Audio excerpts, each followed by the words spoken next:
Different types of conditionals. This is the second lesson in English 9 for quarter 1. What are conditionals? Conditional sentences are statements discussing known factors or hypothetical situations and their consequences. It has two parts. The conditional clause, often referred to as the if clause, and the main clause, often referred as the result. Let me speak in Taglish and from time to time Filipino so I can explain concepts clearly. Conditional sentences are used, as we have seen from the definition, hypothetical situations. The meaning of the word hypothetical, ang ibig sabihin niyan, it can happen, it cannot. Pwedeng mangyari, pwedeng hindi. If certain events, pag may mga pangyayari o aksyon na ginawa mo or nangyari sila, pwedeng may kalabasan sila leading to other events to happen or to occur. For example, kapag ikaw nag-aral ka ng mabuti, pwede kang pumasa. So, yung ganong relationship of events, how do you express that in English? You will use conditional sentences. They have like a cause and effect. Usually, the cause part, the action that can lead na siyang magiging dahilan para mangyari, yung isa pang pangyayari, yun ang nasa first part, if clause. And yung effect, yun ang nasa main clause or the result. There are four types of conditional sentences. Each expresses a different degree of probability that a situation will occur or happen or would have occurred under certain circumstances. Let's go now with the different types of conditionals. First type is zero conditional. What is the use of zero conditional? It is used to express real or factual situation. What are the things that normally happen at the present? Meaning to say, at the present time, sa kasalukuyan, pag ginawa mo tong bagay na to o kilos na to, ito usually yung kalalabasan or nangyayari. This is the normal type. It is called real. Why? Because you will discover later on. In the next types of conditionals, you have imaginary. Halimbawa, babaguhin mo ang nakaraan. What will happen? Or kung halimbawa ganito ang ginawa mo, ano yung pwede pero malabong mangyari? Imaginary lang, not necessarily real. But this first one, this is zero conditional, real, factual. For example, if I study hard, that is the if clause, I always pass my examinations. So kung nag-aral ka, usually ang nangyayari the present time, pumapasa ka sa mga test mo. If you stand in the rain, what's the natural effect? The result, you get wet. Things that happen normally in the present, factual. This is zero conditional. Next type, first conditional. This time, you are not referring to the present, but the action, the effect, the result will happen in the future. Look at the example. If I study hard, I will pass my examinations. This is where things get a little bit confusing. Now, if you want to master this, you need to master the pattern like a mathematics formula. You need to focus on the tense of the verb. When we talk of tense, time. Kailan nangyayari ang kilos? Look at it. Always in conditional sentences, since you have cause and effect, two actions leading to another action, you have two verbs. Parati ka meron dalawang salitang kilos. Look at this. In the first conditional, you have the simple present tense, and then since the action, the effect will happen in the future, you have future tense. What is your clue? Will. You have the modal will. If I study hard, kung nag-aral ka ngayon at the present, anong epekto sa future, hindi ngayon? So, pwedeng malayo pang time. I will pass my examinations. If it rains, we will cancel the trip. What is the difference? Ano yung pinagkaiba doon sa una? Yung sa una, on the first case, zero conditional, you have two verbs at the present. Simple present, study, past, simple present. Meaning to say, agad-agad or sa madaling panahon at the present time sa kasalukuyan, mangyayari yung effect. If I study hard, I always pass my examinations. Dito, if I study hard, I will pass my examinations Later on, perhaps 6 months during the board exam, malayo ang time interval sa future. If it rains, we will cancel the trip. And your trip is scheduled perhaps the next 2 weeks. That is the meaning. Present perfect tense, another way of expressing first conditional, present perfect tense. If I have finished doing my task, I will help her. What's the meaning of present perfect tense? Ang present perfect tense, it means ang action, the action, began in the past up to the time na sinasabi niya, up to the time, the moment of speaking the action is still continuing or ongoing. Ibig sabihin, if I have finished doing my task, ang speaker dyan, nagtatrabaho pa, let us say, may ginagawa siyang schoolwork, nung sinabi niya yan, if I have finished doing my task, hindi pa siya tapos na nagtatrabaho, hindi pa siya tapos na gawin yung kilos. Kanya, kung matatapos niya, if I have finished doing my task, I will help her. That's the result. Still, the action of helping, it will not happen now at the present, it will happen in the future. That is first conditional. Future real conditional. Second conditional, it is used for present or future unreal imaginary situations. This time, you have unreal imaginary. Let's focus it. First, the tense of the verb. You have now simple past, nakaraan, nangyari in the past, nangyari sa nakaraan. Your clue, you have ed or d for regular verbs. Pero for verbs na nagpapalit ng total spelling, like this, the present tense is win, the past tense is won, you call this irregular verbs. You have simple past tense on the if clause, and then you have this pattern on the main clause, would plus the base verb. When we speak of base verb, that means present tense. So, would past. Look at this. Walang ed. Kasi present tense, base form of the verb.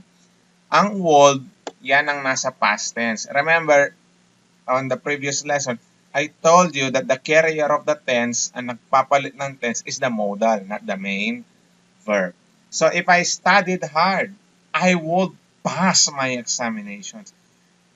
If you see this pattern, past simple, would, base form, you know it's second conditional. Present or future unreal imaginary situations. What's the meaning? In reality, did the person study? Pumasa ba siya? Meaning to say, he did not. He did not study. He did not pass. Kung ginawa niya sana yan, nag-aral siya, o di sana, pumasa siya.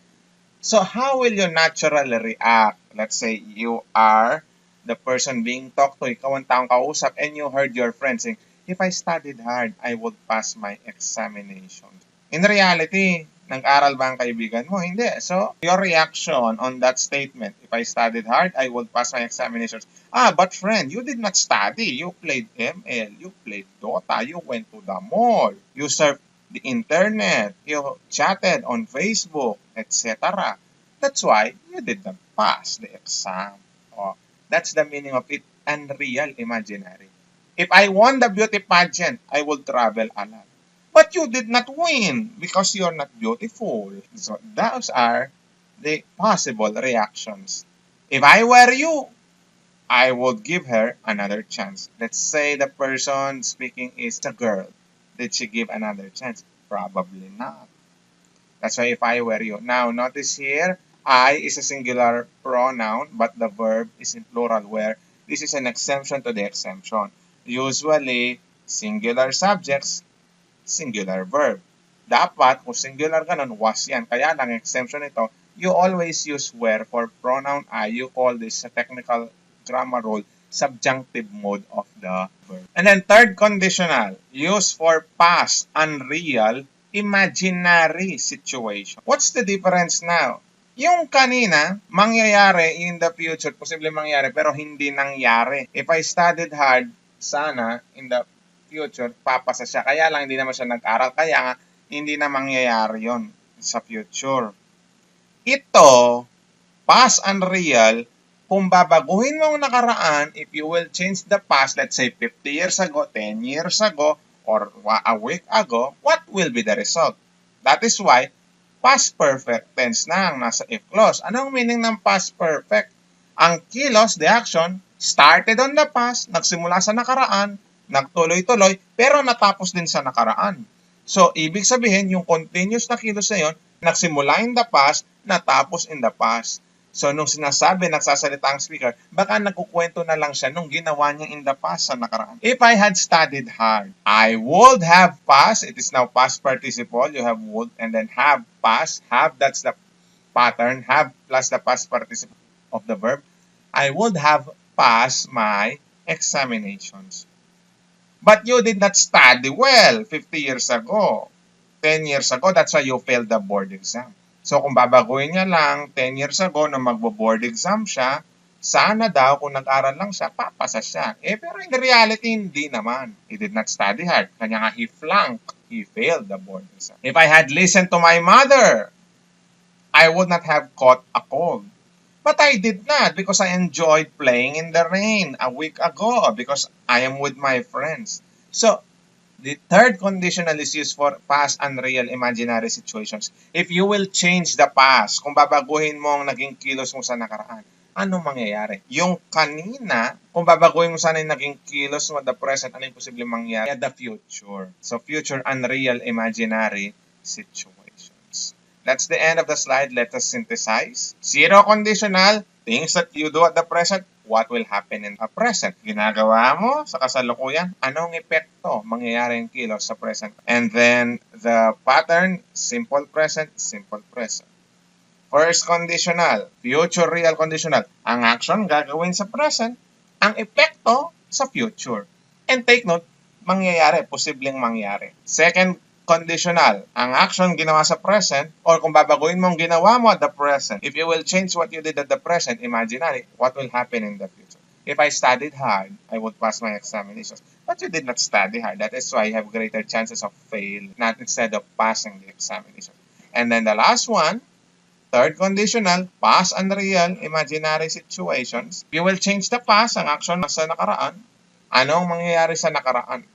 So, these are imaginary situations in the past. If I have studied hard 10 years ago, I would have passed my examinations, the board exam, but I did not study. I did not prepare. That is why I flunked. If only I could return back then and change my action. So that is how you use the third condition. Now, on your Google Classroom, you have there an output. You will make a video, which I will explain at the moment. This will be your output for the lesson on conditionals. Choose a topic of your interest regarding a certain issue or problem that teenagers like you is experiencing. Then, prepare a short video clip featuring you giving an advice to fellow teenagers on how to deal with your chosen topic, issue, or problem. Explain your ideas, advice, even the cause and consequences of your topic using conditionals. If possible, if you can do it, put subtitles on your video clip. But if not, if you do not know the basics of editing, it's okay, it's fine. The maximum time limit for your video clip is only 5 minutes. Minimum time limit, it's up to you. I'm after the substance of your message. Reminder, do not plagiarize your output. Plagiarism means you're copying someone else's ideas as it is and presenting them like your own. Plagiarized output will be penalized by a score of 0. Do not forget to introduce yourself at the start of the video and put your name and grade and section along with the name of your teacher and subject on the credits section, the last part of your video. Upload your video clip here in our Google Classroom for submission. Follow the following file name format: last name, first name, middle initial, and then conditional video. Example, Medina Jan Lian Roy R. conditional video. So any topic. If there is a problem, the problem has a cause, then you can discuss the effect. If there is a possible cause and effect interplay of actions, then you can use conditional sentences, regardless of what type of conditional. This is your first major video, performance-based requirement. I hope, I implore, I encourage you to do your best.